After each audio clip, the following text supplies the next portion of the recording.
Bonjour à toutes et à tous, bienvenue sur Éducative. Alors aujourd'hui, on va voir la troisième règle qui est fondamentale pour pouvoir résoudre des équations au niveau de la classe de seconde. Alors, cette règle-là, elle est très simple.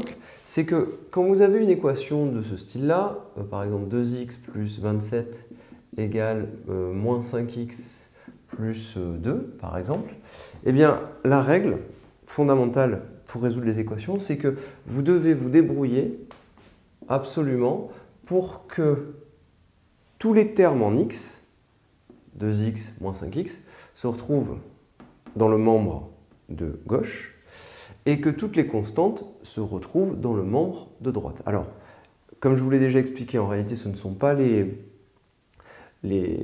quantités 2x moins 5x qui se promènent d'un côté et de l'autre. En réalité, on utilise les règles 1 et 2 que je vous ai déjà expliquées pour pouvoir réduire et se retrouver avec une équation qu'on sait résoudre. Alors, l'idée est la suivante. Si par exemple, je veux résoudre cette équation, ce que j'ai envie de faire, c'est d'avoir, donc comme je vous l'ai dit, dans la règle 3, donc règle 3, il faut mettre tous les termes en x,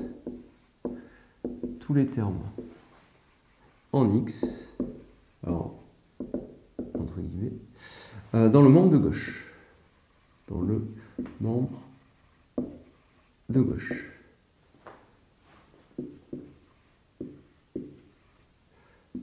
Donc le membre de gauche, c'est celui-ci. Donc ici, 2x plus 27, qu'est-ce qu'on va faire? Donc 2x, on le conserve ici.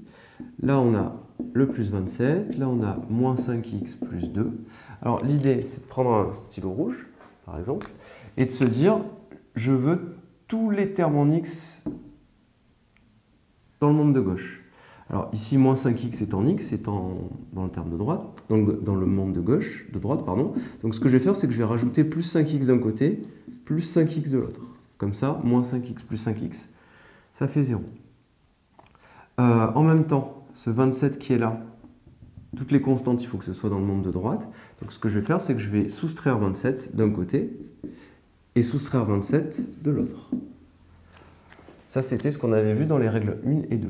Et au final, qu'est-ce qu'on obtient? On obtient tout simplement 2x plus 5x, ça nous fait 7x. 27 moins 27, 0. Moins 5x plus 5x, 0. Et au final, on obtient 2 moins 27. Voilà.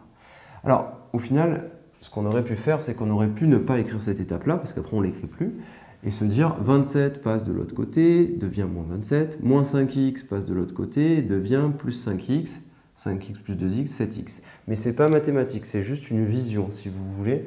Donc, au fur et à mesure, ça, c'est ce qu'on obtient au final, mais après, cette ligne-là, on ne l'écrit plus. Et après, on se rappelle juste que moins 5x, je fais passer de l'autre côté, ça fait plus 5x, 27, hop, moins 27. Au final, on obtient 7x égale, alors 2 moins 27, ça fait moins 25.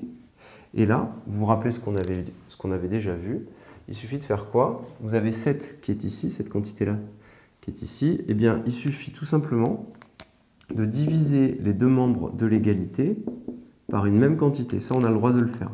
On a le droit de diviser d'un côté et de l'autre par une même quantité. Attention,